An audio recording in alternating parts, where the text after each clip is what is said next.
I'm Madeline, and when I was 16, my parents left me at an airport on purpose. They called it a lesson. I called it the day I stopped needing them. 20 years later, they found me not for love, not for forgiveness, but for money. And when I said no, they tried to ruin everything I built. But they forgot one thing. I survived once. I can survive them again. I was 16, sitting in the back seat of our old Chevy Tahoe, staring out the window as the highway signs for Savannah rolled by. We were driving back to Charlotte after visiting family in Georgia, and I had my headphones in, trying to drown out my parents' constant bickering. My dad Ronald was gripping the steering wheel, jaw tight, as he argued with my mom Diana about gas prices or which road to take. It didn't matter. They always found something to fight about. My sister Rebecca sat in the front seat, quiet as always, pretending not to hear, playing the perfect daughter they wanted. The Georgia heat pressed against the glass as I shifted, pulling my knees closer to my chest. I felt invisible in that car, and honestly, it was easier that way. We pulled off at a small regional airport outside Savannah. I didn't think much of it at first, assuming Dad needed gas or Mom needed coffee. Instead, Dad parked by the curb and turned around, not even looking me in the eye. "Go grab your mother a bottle of water," he said. I blinked, pulling my headphones down. What Mom forced a tight smile that never reached her eyes. "And grab your dad a soda, honey." I sighed, digging through my backpack for the crumpled $5 bill I had left. "Fine." I stepped out, the thick Georgia air swallowing me as I crossed the parking lot toward the vending machines outside the terminal doors. I pressed the buttons, the old machine groaning, before spitting out a lukewarm soda and a bottle of water. Turning around, I expected to see the Tahoe still waiting by the curb, engine idling, my parents annoyed that I was taking too long. But the curb was empty. I froze, scanning the lot, shifting the drinks in my arms as I tried to spot the familiar dent on the back of our car. My eyes darted across every parked vehicle, but they were gone. I walked toward the curb, then back toward the terminal, my breath catching as panic started to rise in my chest. My phone buzzed in my pocket, and I nearly dropped the drinks as I fumbled to pull it out.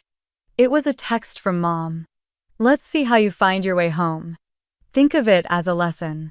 My heart dropped, the screen blurring as tears stung my eyes. My fingers shook as I hit the call button for Mom. Voicemail. I tried again, this time calling Dad. Voicemail. I tried Rebecca, praying she would answer, that she would tell them to turn around and come back. Voicemail. I stood there clutching the warm soda and water, the airport announcements echoing around me as people moved past, wheeling luggage, hugging loved ones, getting on with their lives. I felt like the ground had disappeared beneath me, leaving me floating in a nightmare I couldn't wake up from. I walked toward a bench near the entrance, dropping the drinks beside me as I sank down, pulling my knees to my chest. My fingers pressed against my temples, trying to stop the pounding in my head. What kind of parents leave their daughter at an airport? What kind of parents call that a lesson? I wiped my face with the back of my hand, breathing in the heavy scent of exhaust and hot asphalt as planes roared overhead. I checked my phone again. No messages, no calls. Just that single text staring back at me like a slap across the face. Think of it as a lesson. My hands curled into fists as I looked around, trying to figure out what to do next, the weight of the day sinking into my bones. I wasn't ready to be alone. I wasn't ready for this. But they had made sure I didn't have a choice. A family of 4 walked past me, the little boy holding his dad's hand, giggling about the planes. I pulled my hood up, swallowing the tight knot in my throat as I tried to steady my breathing. I opened my phone again, scrolling through contacts, hovering over Aunt Melissa's number.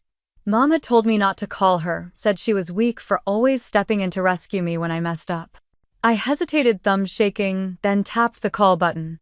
It rang once, twice, 3 times before her warm voice answered. "Maddie, sweetheart," I pressed my lips together to stop the sob that threatened to spill. "Aunt Melissa," I managed, voice barely above a whisper. "What's wrong? Are you okay? Where are you?" I took a shaky breath, looking around at the people walking by, the neon lights buzzing above me. They left me.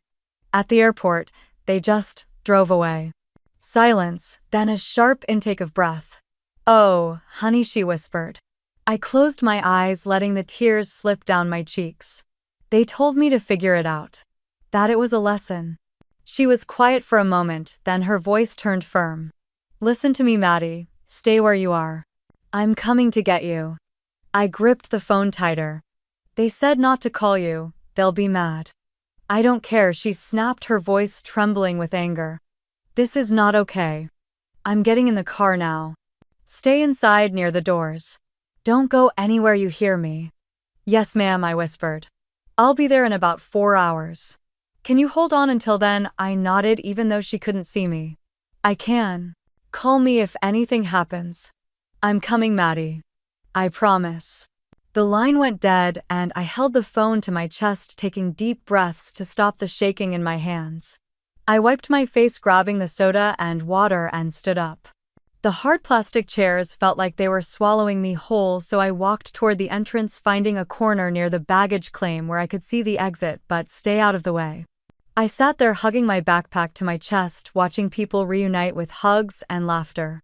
The loudspeaker called out flight numbers, but it all sounded like static to me. A security guard walked by, giving me a curious glance. I looked away, hoping he wouldn't ask questions, hoping he wouldn't call anyone. I pulled my knees up, resting my chin on them, the cold tiles seeping through my jeans. My stomach growled, but I ignored it, focusing on the ticking clock on the wall across from me. Every minute felt like an hour. I pulled out my phone, scrolling through old photos. Me and Rebecca at the lake, me with a birthday cake at 10, Mom smiling next to me, Dad's hand on my shoulder. They looked like a family that loved each other. I wondered when that stopped being true. I jumped when my phone buzzed, the screen lighting up with a message from Mom. Don't think about calling anyone else. You need to figure this out on your own. I swallowed, my fingers hovering over the keyboard, wanting to scream, to ask her why. Why was this a lesson? Why did they think abandoning me would teach me anything except that I didn't matter? I didn't respond. I turned the phone off, shoving it deep into my backpack, forcing myself not to cry again. An elderly woman walked past, her kind eyes lingering on me for a moment before she moved on. I wondered if she could tell I was alone, if she could see the fear I was trying to hide. The hours dragged on, the terminal lights harsh against my tired eyes. I leaned against the wall, drifting in and out of a restless daze, the sounds of rolling suitcases and the intercom a constant reminder that I was stuck here waiting for someone who actually cared to come for me. I opened my eyes when I heard a baby crying nearby, watching as a young mother rocked her child, whispering soft words to calm him down. My chest ached as I turned away, pulling my hoodie tighter around me. The automatic doors opened with a hiss, letting in the humid Georgia air each time someone walked in or out. Every time the doors opened, I looked up, hoping it would be Aunt Melissa, even though I knew it was too soon. I pressed my forehead to my knees, closing my eyes, trying to block out everything around me. But I couldn't block out the truth. They weren't coming back for me. And for the first time, I realized maybe I didn't want them to. You never really know fear until you're trying to fall asleep on a cold airport bench with no one waiting for you to come home. I pulled my knees tighter to my chest, shifting on the hard plastic seat, trying to find a position that didn't make my bones ache. The terminal lights were too bright, buzzing above me, making it impossible to forget where I was. A group of teenagers walked past, dragging their carry-ons, laughing about something on someone's phone. I watched them go, wishing I could disappear into their world for just a moment, a world where parents waited at arrivals, ready with hugs and smiles. My stomach growled, sharp and empty. I pressed my palm over it, willing the ache to stop, but it didn't. I glanced at the vending machines across the hall, remembering the last crumpled dollar in my pocket, but I was too scared to leave my spot near the doors. What if Aunt Melissa came and couldn't find me? What if they came back and took me home, pretending like nothing happened? A man in a security uniform walked by, giving me another look before continuing his rounds. I shifted my gaze, pretending to scroll through my phone, though it was turned off, tucked deep in my bag. An older woman with soft gray hair walked toward me, her eyes kind as she paused. "You look hungry, sweetheart," she said softly. I glanced up, swallowing. "I'm okay," I lied. She held out a wrapped sandwich, her hands trembling just a little. "Take it. Please." I stared at it for a moment before taking it with both hands. "Thank you." She smiled, her eyes sad. "Do you need me to call someone, the police?" "No, ma'am," I whispered, shaking my head. "Please don't." She hesitated, looking like she wanted to say more, but then she just patted my shoulder. Take care of yourself, honey. Thank you, I said again, my voice cracking. I waited until she walked away before unwrapping the sandwich, the scent of turkey and bread hitting me so hard I nearly cried. I ate slowly, trying to make it last, chewing carefully, even as tears slipped down my face. I wiped them away with the back of my hand, scanning the crowd around me. Families hugging, couples arguing softly, a businessman shouting into his phone. All of them going somewhere, all of them having someone. Except me. I pulled out my phone again, turning it on, watching as it lit up with that single message from Mom. Don't call Aunt Melissa, you need to figure this out on your own. I read it 3 times, my thumb hovering over the keyboard, my heart pounding. My chest felt tight, like it was too small for the air I was trying to breathe. Then I dialed Aunt Melissa's number anyway. It rang, and with every second that passed, I felt like I was betraying them, like I was doing something wrong. But when she answered, her voice soft and warm, I knew I wasn't. Maddie, I tried to speak, but it came out as a choked sound, so I swallowed and tried again. Aunt Melissa, they left me here, they're not coming back. Her silence was sharp, and I could almost see her pressing a hand to her mouth. Where are you exactly, honey? At the Savannah airport. Near the baggage claim. I'm coming. Don't move. Don't go outside and don't talk to anyone else, okay? Yes, ma'am. I'll be there in 4 hours. You stay strong for me, Maddie. I nodded, though she couldn't see me, my fingers gripping the phone so hard they hurt. Okay, I'm so sorry, sweetheart. I'm so sorry. I closed my eyes as the line went dead, pressing the phone against my forehead, letting myself breathe for the first time in hours. She was coming. Someone was coming for me. I tucked the phone back into my backpack, clutching it like a lifeline as I pulled my legs closer to my chest. The airport was quieter now, the late-night flights gone, leaving behind tired travelers and the hum of cleaning crews pushing their carts. I shifted on the bench, the plastic digging into my hip, but I didn't move. I was afraid that if I moved, I would lose the only piece of safety I had left. My eyes burned, but I didn't let the tears fall. I was tired of crying. A janitor swept past me, glancing at me with curious eyes before moving on. I turned away, gripping the straps of my backpack, willing myself to stay invisible. I pulled out the half-empty water bottle, taking small sips to calm the dryness in my throat. My stomach twisted, reminding me it was empty again, but I ignored it. I had already finished the sandwich the older woman gave me hours ago, eating it slowly, trying to make it last. Every few minutes, I checked the sliding doors, hoping to see Aunt Melissa's face, even though I knew it was too early. I tried to sleep, closing my eyes and letting my head rest against the cold wall behind me, but every noise made me flinch. The rolling of suitcase wheels, the distant cough of a stranger, the creak of the bench beneath me. My body was here, but my mind was stuck, replaying the moment I turned around with the drinks in my hands and saw the empty curb. They really left me. They really thought this was a lesson. My phone buzzed in my bag, and I jumped, grabbing it with shaking hands. A message from Mom. Don't think about calling Melissa. You need to figure this out. I stared at the words, my fingers trembling as I read them over and over. My vision blurred, and I blinked hard, refusing to cry again. I turned the screen off and shoved the phone back into my bag, pressing my fist against my mouth to stop the sob that tried to escape. I couldn't understand how they could be so cruel. Why did they think abandoning me would make me stronger? Why did they think I deserved this? A family walked by, a dad carrying his sleeping daughter in his arms while the mom held their son's hand. The little boy looked at me, his eyes wide, before turning back to his mother, asking something I couldn't hear. I looked away, swallowing the lump in my throat, hugging my knees tighter to my chest. The minutes crawled by, each one feeling like an hour as I waited. The airport lights never dimmed, and the cold from the floor seeped through my jeans, making me shiver. I closed my eyes, trying to imagine Aunt Melissa's arms around me, her warm voice telling me it would be okay. I tried to remember what it felt like to be safe. I drifted in and out, waking up every time someone walked too close, my body tense, ready to run if I had to. I didn't know where I would go if I ran, but the fear kept me alert. A man in a suit sat on the bench across from me, tapping away on his laptop, ignoring the world. I wondered if he noticed me, a girl curled up like a stray animal waiting for someone to come. Another hour passed and I checked my phone again. No new messages, no missed calls. Just the silent promise that Aunt Melissa was coming. I hugged my backpack, pressing my cheek against the rough fabric, letting my eyes close for just a moment. The loudspeaker crackled, announcing a delayed flight, and I jerked awake, my heart racing. I wiped my face with my sleeve, pushing down the fear, reminding myself that I wasn't alone anymore. She was coming.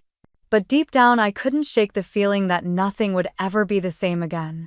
There are decisions you make as a kid that end up changing your entire life. I saw Aunt Melissa before she saw me. Her car pulled up to the curb, headlights cutting through the early morning fog rolling over the parking lot. She stepped out, her hair pulled back, eyes scanning the doors until they landed on me. I stood clutching my backpack so tightly my fingers ached. "Maddie," she breathed out, rushing toward me. The moment her arms wrapped around me, I let the tears fall. She held me close, her hand rubbing small circles on my back as I shook in her arms. "It's okay, baby.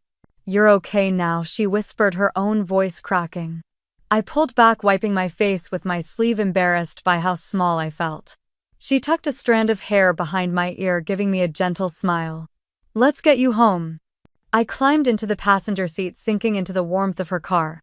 The heater hummed and the soft scent of peppermint and coffee filled the space. I held onto my backpack, staring out the window as she pulled away from the curb. Neither of us spoke for a while. The highway was empty, the sky shifting from black to deep gray as the sun tried to rise. She finally cleared her throat. "Do you want to talk about it?" I shook my head, my eyes stinging again. "They said it was a lesson." Her hands tightened on the steering wheel, her knuckles white. "That's not a lesson, Maddie. That's abuse." I didn't say anything. I didn't know what to say. We drove through the morning, stopping only once for gas and coffee. She bought me a muffin, pushing it into my hands when I tried to refuse. "You need to eat, sweetheart." I took small bites, the taste of blueberries and sugar almost too much after the emptiness of yesterday. She glanced at me every few minutes, her eyes filled with a sadness I didn't understand. When we pulled into her driveway in Atlanta, the sun was up, birds chirping like nothing in the world had gone wrong. I followed her inside, clutching my bag, looking around at the cozy living room with its warm blankets and soft rugs. "Bathroom is down the hall," she said softly. "I'll make you some tea." I closed the bathroom door behind me, leaning against it as I let out a breath I didn't know I was holding. My reflection in the mirror looked like a ghost, pale skin, red eyes, hair tangled. I splashed water on my face, trying to wash away the fear, but it clung to me like a second skin. When I came out, Aunt Melissa was waiting with a steaming mug, her eyes gentle. "Sit," she said, patting the couch. I sat, the warm cup between my hands, grounding me as I stared into the dark tea. Her phone rang, and I saw her face tighten when she checked the screen. She turned away, answering it. "Diana," she said quietly. I couldn't hear my mother's words, but I could hear the anger in her voice even through the small speaker. "No, she's not coming back right now, Aunt Melissa," said her voice firm. I heard my mother's voice rise harsh and sharp, and I saw Aunt Melissa's eyes well with tears. "She's a child, Diana," she whispered, her hand shaking. I wanted to take the phone to scream at my mother, to ask her why she hated me so much. But I couldn't move. Aunt Melissa wiped her face, her voice shaking now. "Don't you threaten me. Don't you dare." She ended the call, her shoulders slumping as she set the phone down. She looked at me, forcing a small smile. "It's okay, Maddie. I won't let them hurt you again." I wanted to believe her, but I saw the fear in her eyes. I saw the way her hands trembled as she reached for me. And I realized that staying here would only bring her pain too. I found Aunt Melissa in the kitchen, wiping her eyes with the back of her hand. She turned when she saw me, forcing a smile that didn't reach her tired eyes. "You hungry, sweetheart? I can make you some eggs." I shook my head, clutching the sleeves of my sweater. "I'm okay." She moved around the kitchen anyway, pulling out a pan, cracking eggs, moving like she needed to keep busy so she wouldn't break. The scent of butter filled the small kitchen, warm and comforting, but it didn't reach the cold space inside me. Her phone buzzed again on the counter, lighting up with Mom's name. Aunt Melissa flinched, letting out a shaky breath. She silenced it, setting the phone down like it burned her. "She won't stop, will she?" I whispered. Aunt Melissa turned to me, tears filling her eyes again. "She's your mother, Maddie. She thinks she's doing the right thing." "She left me," I said, my voice flat. She thinks that's love. Aunt Melissa didn't answer, just flipped the eggs onto a plate, sliding it in front of me. Eat. I sat pushing the eggs around with my fork, my stomach twisting. I tried to take a bite, but it stuck in my throat. Diana says if I don't send you back, she'll call the police. Aunt Melissa said softly. I looked up, meeting her eyes. Will she really do that? Aunt Melissa sank into the chair across from me, her shoulders slumping. She might. I felt the fear creeping in, but I pushed it down, gripping the edge of the table. I don't want to go back. I know, baby. Her voice cracked and she reached across, taking my hand in hers. And I don't want you to either. Silence filled the kitchen, the ticking of the clock on the wall loud in the small space. Aunt Melissa's hand was warm, but I could feel it trembling. I thought about her soft blankets, her warm smile, the way she made me feel safe. But I also saw the fear in her eyes, the way her hands shook every time the phone buzzed with Mom's name. If I stayed, Mom would keep coming for me. And for Aunt Melissa, I took a deep breath, forcing the words out. I don't want you to get in trouble because of me. She shook her head, tears slipping down her cheeks. You're not trouble, Maddie. But if I stay, she'll hurt you, I whispered. She'll make you suffer because of me. Aunt Melissa let out a broken sob, covering her mouth with her hand. I stood, moving around the table to wrap my arms around her, burying my face in her shoulder. She held me tight, her tears soaking into my hair. I love you, she whispered. You're the daughter I never had. I love you too, I said, my voice shaking. We stayed like that for a long time, holding on to each other like we were both afraid to let go. When we finally pulled back, she wiped her face, taking a deep breath. What do you want to do, Maddie? I looked at her, feeling the fear, the pain, the exhaustion, but underneath it all, there was something else. Resolve. I want to take care of myself, I said. I want to work, finish school, find a way to live without them. Aunt Melissa stared at me for a moment, then nodded slowly. Okay. She stood, moving to the small closet near the door, pulling out an old green suitcase, scuffed and worn. She set it on the table, opening it with a soft sigh.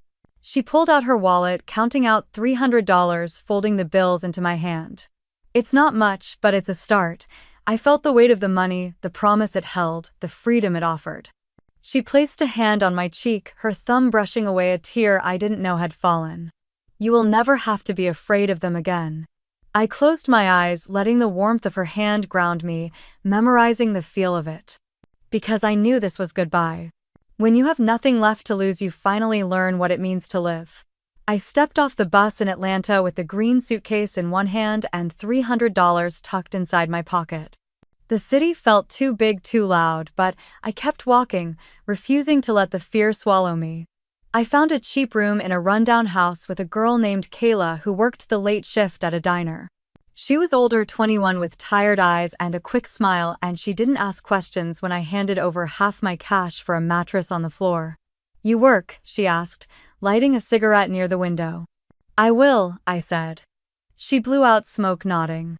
Good, you're gonna need to. The next morning I walked into a small coffee shop down the block asking for a job. The owner, a grumpy man named Hank, looked me up and down before handing me an apron.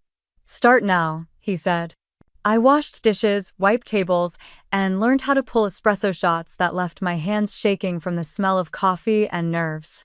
The tips were small, but they kept me fed, let me pay Kayla for the floor I slept on, and let me keep the lights on when she couldn't. At night, I studied for my GED, sitting on the cold floor with a borrowed lamp, scribbling notes into a second-hand notebook. I fell asleep to the sound of sirens outside the cracked window, holding on to the dream of something better. Sometimes I would see groups of high school kids come into the shop talking about prom or graduation, laughing about their parents, about college visits. I would force a smile while I handed them their change, but every time it hurt. One night I came home shaking, fever burning under my skin. Kayla found me curled up, teeth chattering, the world spinning. You need a doctor, she said, her voice firm. I can't afford it, I whispered. She sighed, covering me with another blanket, sitting beside me as I drifted in and out of sleep, mumbling about coffee orders and GED tests. Days turned into months, and I passed my GED, the paper in my hand, feeling like a promise. I took the bus to a small community college, standing in line with kids my age, signing papers with hands that wouldn't stop shaking. I worked 3 jobs at the coffee shop, cleaning offices at night and babysitting on weekends. I ate cheap meals, counted every dollar, and told myself it was worth it. Because it was. I finished community college and packed my bags again, this time heading to Austin, Texas. I found a room with 3 other girls sleeping on a mattress in the corner while I worked at a real estate office as a receptionist. I listened as agents made deals, learned how to read contracts, and took notes when they thought I wasn't looking. I stayed late organizing files, studying property law in the break room while eating instant noodles. One night my manager, Mr. Thompson, found me reading a thick real estate guide under the fluorescent lights. "You thinking of getting your license?" he asked, raising an eyebrow. I looked up startled, then nodded. "Someday." He smiled, shaking his head. "You're a fighter, kid." I didn't answer, but I held on to those words. At 25, I had saved enough to take a risk, using everything I had to start Silverline Developments. My first project nearly ruined me when a contractor backed out, leaving me with bills I couldn't pay and calls I couldn't answer. I spent nights sitting in the tiny office I rented, staring at spreadsheets, trying to figure out how to fix it. I called everyone I knew, begged for second chances, worked every angle I could, and somehow I made it through. But the fight never really stopped. After that first deal, I learned how quickly people could change when they realized a young woman with nothing could actually build something worth noticing. Some tried to undercut me, others tried to charm me into partnerships that would leave me with nothing. I learned to spot fake smiles and empty promises, to read every word of a contract twice before signing, to trust my gut even when my hands were shaking. Most days I was too busy to think about how lonely it was. I would walk job sites with mud on my boots, checking progress, arguing with subcontractors who tried to cut corners, taking photos for clients who expected me to be perfect. "Miss Carter, you need to calm down," one older foreman said when I caught him using cheap wiring on a new build. I stared at him, voice low and steady. "Fix it or I'll find someone who will." He fixed it. I kept moving, one project after another, each one a brick in the foundation of the life I was building. I lived cheap, saving every dollar, using the same cracked phone for years, wearing the same blazer to every meeting until the seams started to fray. I didn't care about looking successful, I cared about being free. Freedom, I learned, wasn't about money. It was about not having to answer to people who thought they owned you. It was about waking up every day and knowing you didn't owe them anything. But there were nights late when I sat alone in that office, the city quiet outside, when the memories crept in. The cold bench at the airport. The way Mom's voice sounded when she told me it was a lesson. The way Dad never even looked back. I would close my eyes, gripping the edge of my desk, telling myself I would never let them take anything from me again. I was 27 when Silverline finally turned a real profit, enough that I could move into a small but clean apartment in a quiet part of Austin. I bought a new mattress, real dishes, and a second-hand couch that didn't smell like mildew. The first night in that apartment, I lay awake, staring at the ceiling, listening to the hum of the fridge, the soft ticking of the clock on the wall. It was the first place I had ever lived that felt like it was mine. I thought about calling Aunt Melissa, telling her that I had made it, that I was okay. But I didn't. I just closed my eyes, letting the quiet fill the room. The next morning, I was back at the site before sunrise, hard hat on, clipboard in hand, boots crunching over gravel as I walked the property with investors who still sometimes raised their eyebrows when they saw me. I didn't care. "Miss Carter, you think you can handle this scale of development?" one of them asked, arms crossed, looking over the lot with doubt in his eyes. I held his gaze, letting the morning breeze lift my hair as I stood my ground. "I know I can." And I did. I hired a small team, people who worked hard and didn't care that their boss was younger than them. We shared coffee in the mornings before meetings, laughing when we could, working late when we had to. We signed deals, broke ground, and watched buildings rise where there had been empty lots before. It wasn't easy. It was never easy. There were months when a deal fell through and I had to scramble to keep the lights on, when a contractor disappeared with an advance payment, when weather delays threatened to bankrupt a project. Each time I found a way. Each time I reminded myself why I started. I thought they would never find me, that I had finally escaped them, that the past was something I had left on that airport bench years ago. I thought I had outrun it for good. But I was wrong. Ghosts from your past always find a way back, especially when you think you're finally safe. I was 36 running Silverline developments from a corner office overlooking the Austin skyline, a view I had fought to earn. Papers were stacked neatly, my team buzzing around as we prepared for the biggest deal of my career. Mr. Lewis, a sharp investor with deep pockets and a reputation for pulling out if he smelled chaos, was set to sign with us in 2 days. I barely slept reviewing permits, final numbers, checking every detail twice. That morning, I was sipping cold coffee, eyes on the sunrise breaking over the city, when my phone buzzed with a voicemail. "Madeline, it's your mother. We need to talk." Her voice was older, weaker, but that cold edge was still there, hidden beneath the softness she tried to fake. I stared at the phone, my hand tightening around the cup.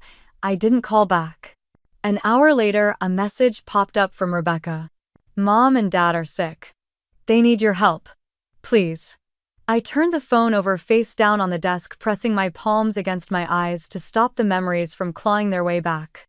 I tried to drown myself in work, reviewing the contracts with Mr. Lewis, planning the rollout, handling a supplier issue. But the messages kept coming, each one like a knock on a door I never wanted to open again. "Please, Maddie, it's bad. They're going to lose the house. Dad can't work anymore. They need you." I didn't respond. Later that night, I was walking through the office, turning off lights, checking the locks, when my assistant Jenny ran up, phone in hand, eyes wide. "You need to see this," she said. She handed me the phone, a TikTok video already playing. It was Mr. Kim, a local attorney turned TikTok justice warrior, standing outside a small rundown house. He held the mic up to my mother, who was sitting on a folding chair wrapped in a thin blanket, dabbing her eyes with a tissue. "My daughter left us," she said, voice shaking just enough. "We're sick, we're losing everything, and she doesn't care." My father sat beside her, head in his hands, shaking, his gray hair sticking out from under a faded baseball cap. "She promised she'd never abandon us," he mumbled loud enough for the mic to catch. "Mr. Kim turned to the camera, eyes burning with that fake righteousness. "Is this what family means in America now? Parents left to suffer while their children live in luxury." I felt the blood drain from my face. The video had over 1 million views. The comments were brutal. How could she abandon them? She doesn't deserve her success. Money changes people. Jenny shifted beside me, uncomfortable. Mr. Lewis's team saw it. They're asking questions. I closed my eyes, breathing in slowly, the weight of everything pressing down on me. They had found me. And they were using the same tools I had spent years learning to master: public perception, leverage, fear. I opened my eyes, looking out over the empty office, the city lights flickering below. They didn't come back because they missed me. They came back because they needed something. And I realized, as the hum of the city filled the silence around me, that they were willing to destroy everything I built to get it. I stood there in the dark, the hum of the city pressing against the glass, my reflection staring back at me. They didn't care who I had become or what it had cost me to get here. They only saw what I could give them, what they could take, how they could twist the story to fit the narrative they needed. I turned away from the window, rolling my shoulders to ease the tension that had settled there. My phone buzzed again on the desk, lighting up with another notification, another stranger's comment, another demand for me to explain myself to people who didn't know me. I ignored it. Instead, I opened my laptop, pulling up the contracts for the Lewis deal, scrolling through the clauses, reviewing every promise I had made, every deadline I had agreed to meet. My eyes burned from exhaustion, but I kept reading, searching for cracks they could use to pull the deal away. The door opened quietly, and Jenny stepped in, holding 2 coffees, her face pale under the fluorescent lights. "You didn't go home," she said, setting 1 cup beside me. "Neither did you," I replied. She gave a tired smile, sinking into the chair across from me. "It's all over the internet, Maddie. I know." She hesitated, then whispered, "Do you think they're really sick? That they're telling the truth?" I let out a breath, leaning back in my chair. "Probably. But it doesn't change what they did." She nodded, fiddling with the sleeve of her cup. "You're going to fight this, aren't you?" I met her eyes. "I'm not letting them take this from me." The room was quiet for a moment, the hum of the building settling around us. Jenny finally stood, patting the desk softly before slipping out, leaving me alone with the contracts and the weight of the past pressing down. I pulled out my phone, scrolling to the last message from Rebecca. They need you, Maddie. They're going to lose everything. I typed a reply, then deleted it, my thumb hovering over the screen before I finally set the phone face down. They weren't reaching out because they loved me. They were reaching out because they saw me as a solution to their failures, to their debts, to their regrets, and they didn't care what it would cost me. I took a sip of coffee, the bitterness grounding me as I reopened the spreadsheet of our upcoming projects. Numbers steadied me in a way people never could. Numbers didn't lie, didn't manipulate, didn't abandon you when you were 16. I was reviewing site bids when Jenny returned, her face tight. Mr. Lewis's team wants to move the meeting to this afternoon, she said carefully. I closed my laptop, wiping a hand across my face. Okay. Do you want me there? No, I said, but thank you. She left again, and I stood moving to the window, looking down at the street where people moved with coffee cups and briefcases, unaware of the war I was about to step into. They thought they could corner me, drag me back into the past, shame me into compliance. But they had underestimated what it meant to survive the way I did, to learn how to build something with your bare hands when no one thought you would make it. If they wanted to fight, I wasn't going to run. The worst pain doesn't come from enemies. It comes from the ones who once held your hand. I called an emergency meeting that morning, my team gathering around the glass conference table, eyes tired, faces pale under the harsh lights. Crisis protocol, I said, my voice calm. This is not going away quietly. David, my lawyer, joined on video. Ty loosened his eyes sharp behind his glasses. They're pushing a narrative online, Madeline. TikTok, YouTube, Twitter, your parents' story is everywhere. I know, I said, flipping through the reports Jenny had printed. And Mr. Lewis wants answers. David nodded. We can file cease and desist letters, but you need to prepare for court if this escalates. I took a slow breath, fingers tapping the table. Prepare everything. While David talked strategy, I scanned the social media posts, the edited clips Mr. Kim was pushing out daily. My mother wrapped in that thin blanket crying about her ungrateful daughter. My father mumbling about how I owed them. Thousands of strangers flooding the comments demanding I do the right thing. I felt the rage cold and steady settle in my chest. They thought they could shame me back into submission. I was checking email when Mr. Planav, Ara, Lewis's assistant, called. He wants to meet tomorrow, Madeline. Privately. Understood. I ended the call, closing my eyes for a moment to steady myself.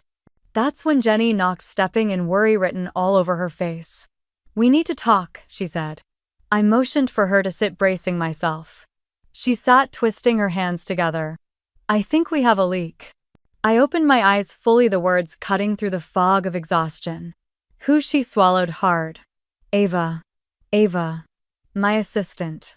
The one who stayed late with me, who I trusted with my schedule, my notes, my life. She's been meeting with someone, Jenny whispered. We traced it back. It's Mr. Kim. And your family. The room felt too small, the air too thin. She sold me out. Jenny nodded, her eyes sad. She gave them documents, internal schedules, financial projections.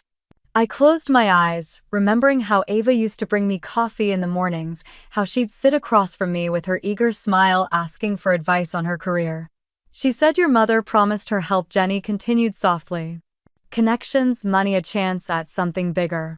I let out a slow, controlled breath, pushing the emotion down where it couldn't reach me. Set up a meeting with HR, I said. And get security ready. Jenny nodded, leaving the room quietly. I stood, moving to the window, the city sprawling below, alive and indifferent. That night, I drove home late, the lights of Austin blurring as I replayed the day in my mind. Betrayal cut deeper when it came from the people you trusted. At home, I poured a glass of water, staring at my reflection in the kitchen window.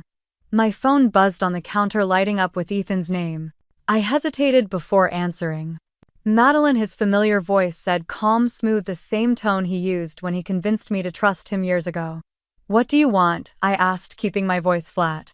I tried to help, he said. Rebecca reached out. They're desperate. You gave them information, didn't you? I asked, gripping the counter until my knuckles turned white. Silence.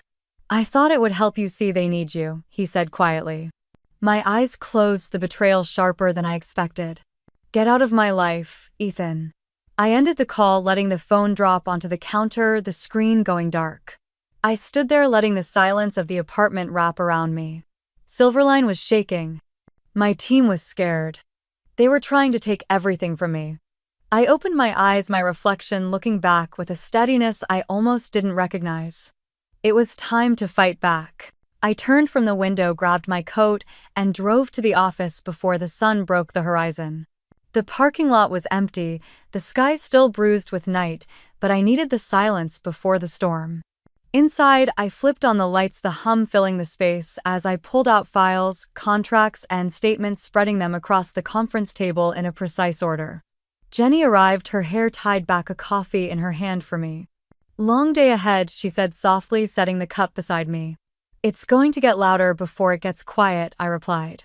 David called in at 7 a.m. sharp, his voice calm, the sound of papers shuffling in the background. "I've prepared cease and desist letters for Mr. Kim's channels. We'll serve them today," he said. "Good," I answered, flipping through screenshots of the doctored videos, each one twisting my words and my image to make me the villain. "And the Lewis meeting?" David asked. "It's happening," I said. "I'm not letting them kill this deal."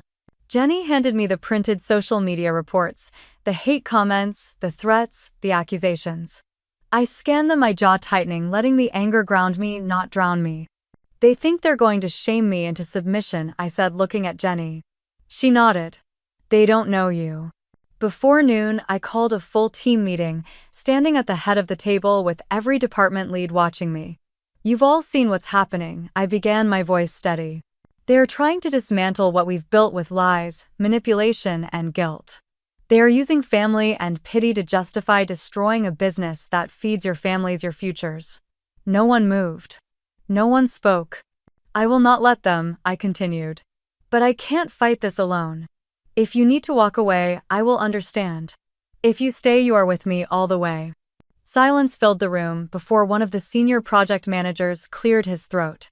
"You built this company from nothing, Madeline. We're not going anywhere." A murmur of agreement spread around the table. Relief mixed with fire in my chest. After the meeting, HR called me to the side. Ava was waiting, her face pale, hands shaking. "I'm sorry," she whispered, tears gathering in her eyes. "They promised me they'd pay off my debts, that they'd help my family if I gave them your schedules and contracts." I stared at her, the betrayal sinking deeper with every word she spoke. She was someone I had mentored, trusted, someone who had shared coffee with me on late nights, telling me about her dreams. "You sold me out," I said quietly. She sobbed, nodding. "I know, I was desperate." "Desperation isn't an excuse," I replied. Security escorted her out, her sobs echoing down the hall as the door clicked shut. I returned to my office, sinking into my chair, the weight of betrayal heavy but not enough to break me. I scrolled through my messages, stopping on one from Ethan, his name still familiar, still bitter on my tongue. "Can we talk? I just want to help." Help. That word again. I called him, listening to the line ring until he answered, his voice warm, familiar. "Madeline, I just wanted to." "You went to Rebecca." I interrupted, my tone sharp. "You gave them what they wanted." He sighed, a fake softness in his breath. "They need you, Maddie. You're the only one who can fix this." I laughed, the sound dry, empty. "You don't get to use that name. They're your family," he tried again. "No, Ethan. They're not," I said, ending the call. I placed the phone down gently, looking out at the city, the lights beginning to glow as dusk settled. They thought betrayal would make me weak, that guilt would force me back into the cage they left me in as a child. They were wrong. If they wanted war, they would get it. I slept in the office that night, curled on the small couch by the window, the city lights blinking through the blinds. At dawn, I changed into a clean blouse, tied my hair back, and walked to the conference room, carrying the court documents they had sent. Jenny and David were already waiting, coffee cups in hand, eyes sharp but tired. "They think they can win this with pity and noise," I said, placing the papers on the table. David nodded, flipping through them again. "We'll file a response, but the real fight is outside the courtroom." Jenny hesitated, then whispered. "They're using TikTok and YouTube again. Mr. Kim is pushing interviews. It's gaining traction."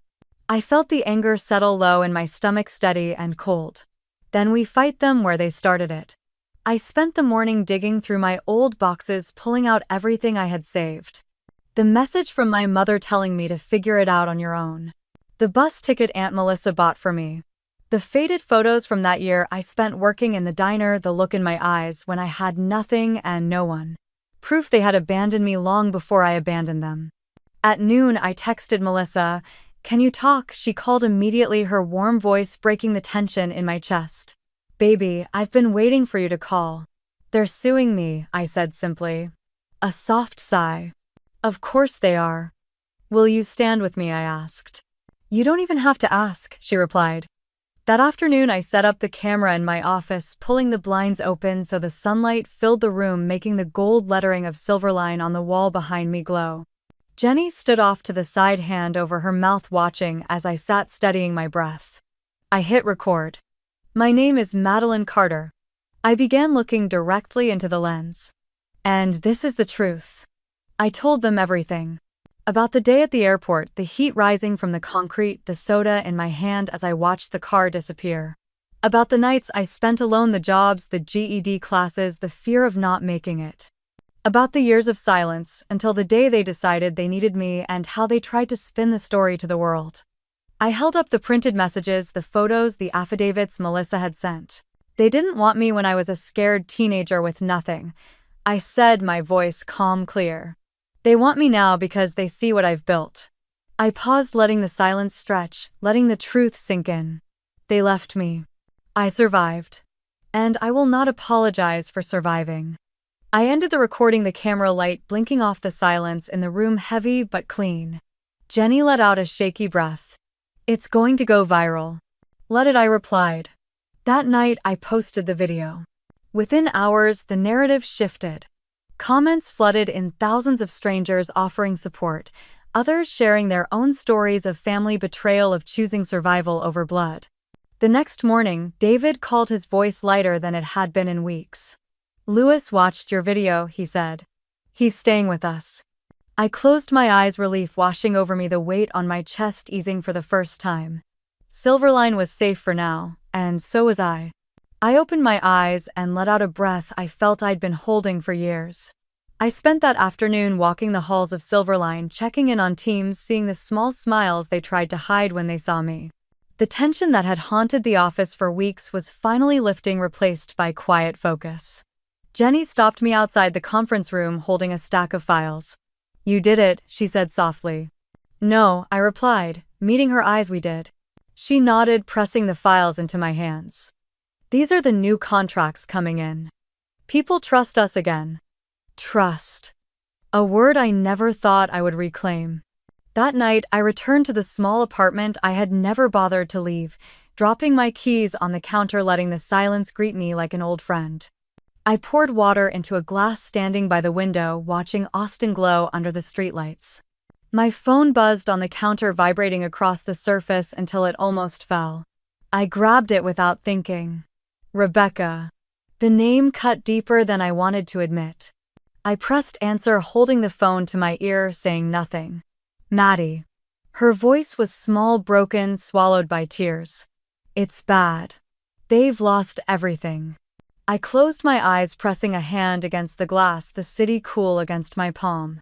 "They're living in a motel now," she choked out, words tumbling over each other. "Mom's sick, Dad can't get out of bed. They're blaming me now, Maddie.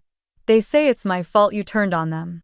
Silence filled the space between us, thick, alive, heavy with years we could never get back. "I tried to protect them," Rebecca whispered.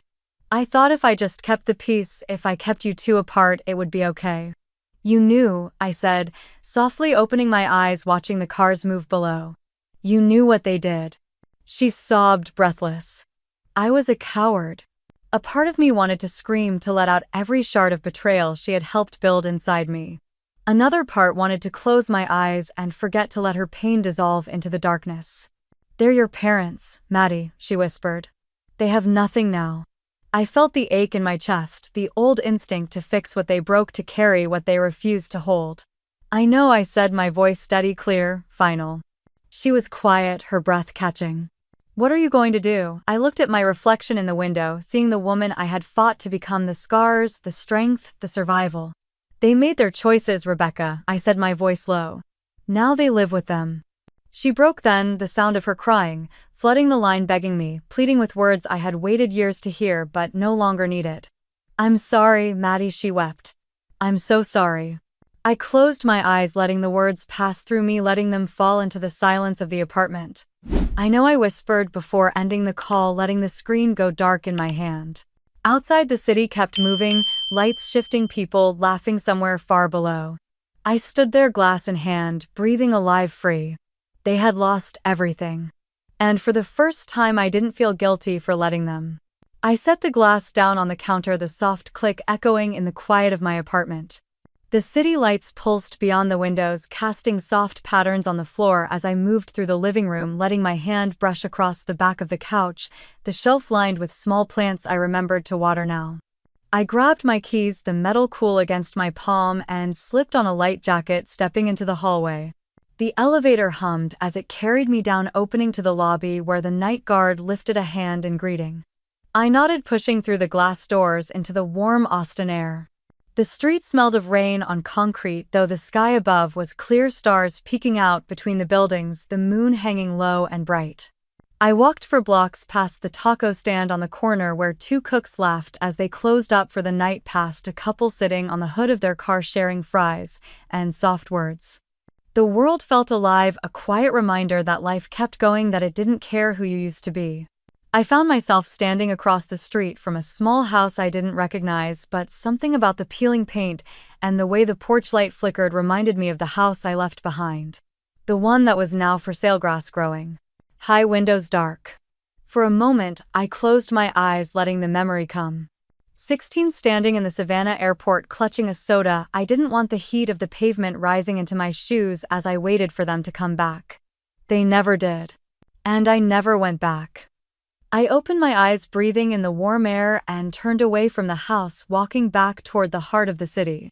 When I reached the small park near my building, I paused, sitting on a bench, letting the wind tug at the edges of my hair as I looked up at the sky.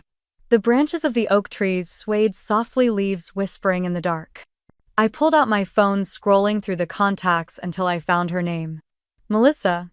I hovered for a moment, then typed, "You free for dinner tomorrow?" I hit send, slipping the phone into my jacket pocket as I leaned back, letting the cool metal of the bench ground me. Moments later, the phone buzzed. "Always been waiting for you to ask." A small, real smile touched my lips as I stood walking the last few blocks home, the lights of the city washing over me, reminding me I was still here, still moving, still alive. Back in my apartment, I kicked off my shoes, walking barefoot across the cool floor, letting the silence wrap around me like a soft blanket. I poured a glass of water, taking a slow sip as I stepped onto the balcony. The city stretched out before me, lights blinking, traffic humming softly in the distance, people living, laughing, existing. I leaned against the railing, letting the breeze kiss my skin, the sounds of Austin reminding me that this was my life now. Not theirs, mine. I closed my eyes, breathing in, letting the air fill my lungs, letting the peace I fought so hard for settle deep into my bones. They had lost everything. And I had found everything I needed. Myself. The next morning, I woke before dawn, the city still quiet, as I pulled on jeans and a soft black sweater, tying my hair back loosely. I grabbed my keys, stepped into the hallway, and locked the door behind me. The drive out of Austin was peaceful, the highway nearly empty, as the first hints of sunrise broke along the horizon, painting the sky in streaks of soft pink and orange. I turned onto their old street without thinking, the houses lined up quietly, some lights on, some still dark, the world waking up. Their house stood there, smaller than I remembered. Paint chipped the porch, cracked the grass, tall and wild, swaying in the breeze like it had given up, waiting for care. A for sale sign leaned crooked near the curb, the white letters fading under layers of dirt and rain. I parked across the street, resting my hands on the steering wheel, letting my eyes take it all in. This was the house where I learned to be silent, to move carefully, to carry the weight of expectations that were never truly mine. This was the house where I packed a bag, quietly swearing I would never look back. I stepped out, the gravel crunching under my shoes, the morning air cool against my face. I walked to the edge of the yard, close enough to see the peeling numbers on the door, the old curtains still hanging, faded and limp. I didn't feel anger. I didn't feel sadness. I felt nothing but a lightness, a quiet acknowledgement that I had survived it. I pulled out my phone, scrolling to their numbers, the ones I had never fully blocked, the ones I had kept open like an old wound. I selected them all, pressing block, watching as the notifications disappeared, the silence settling like fresh air. Done. I turned, walking back to my car, sliding in the engine, humming softly as I drove away, watching the house disappear in the rearview mirror. On the drive back, I rolled the windows down, letting the breeze rush through, the warmth of the sun touching my skin, reminding me I was here, that I was free. Back in Austin, I showered, changed into a soft dress, and pulled a bottle of wine from the cabinet. I typed quickly, sending Melissa a message. "Dinner tonight." Almost instantly, she replied.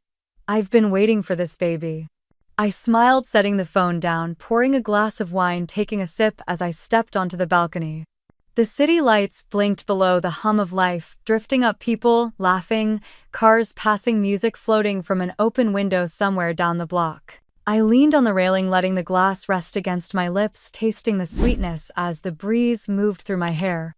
I thought about the girl I used to be, waiting at that airport, begging silently for them to come back. And I thought about the woman I had become, standing here, steady, unafraid. They had lost everything. And I had found freedom. What would you have done if you were me?